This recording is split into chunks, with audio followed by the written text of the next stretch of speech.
Hello mga parts! So, mayong aga sa inyo na. Yaw-yaw na dabulas ito. Yaw-yaw lagi naman. So, guys, parts, mga parts. May aragali pamangkot. So, need ko man ang inyong mga comments or suggestions base sa iya pamangkot sa akon kay isa ka vlogger. So, namangkot sa akon. Pasensya na kamo sa background guys. Kaya ang background guys, ari ko sa meat shop. Ara ko ikadalan. So, namangkot siya kung sino ko na ibutuhan sa eleksyon.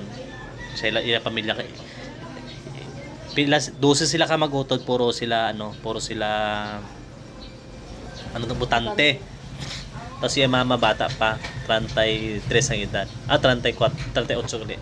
So mga nabusong pa yung mama, tinusin sa bilog 13, mga 13 na. Grabe kinuha. Ay, di man bugnaw lang guro ilalugar guys. Nami lang guro. So iya pamangkot kali guys sa akon. Iya kali pamangkot sa akon guys kung sino kuno ang iyabutuhan sa eleksyon. Okay na.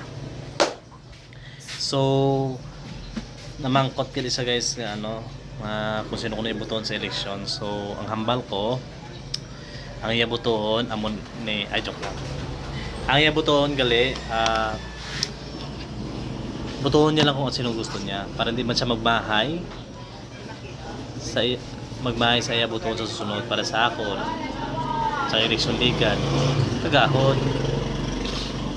para sa ako sa eleksyon ligad may boto-boto ko tapos gambal po na ako sa akong ginikanan kung sino kong butuhin gipaboto po na ako sa ilate sa buong bangag ay I mean nagsisi. So, hindi ko na ihambal kung sino akong giboto kay budlay na.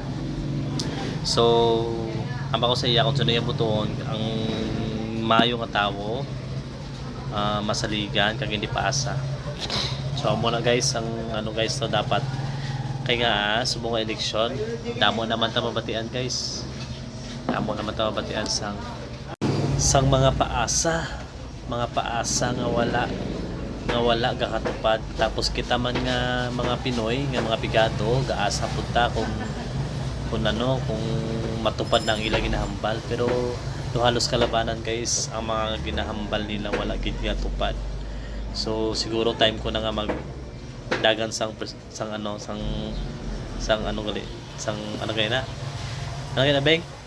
sang time ko na siguro magdagan sang di wala po time ko na magdagan siguro sang fun run. Joke lang. Kaso maobra ko guys. So pagbalik ko siguro madagan ko politicians. Joke lang. So amo na guys. So kamo man guys. So dapat ang butohon nyo hindi labag sa loob nyo. Kag dapat mapili kita sa tao nga kabalo kag hindi paasa. Amo na lang guys. Dapat kabalo siya kung ano niya ginasudlan niya utang. So guys, amo na guys ang ako na advice kag amo na ang akong ginhambal sa iya nga palautot ko nga upod. Ay paupod. Vlogger na siya guys, so subscribe to sa guys. Via Di Gracia guys, please follow. Thank you guys. Bye-bye. Next time.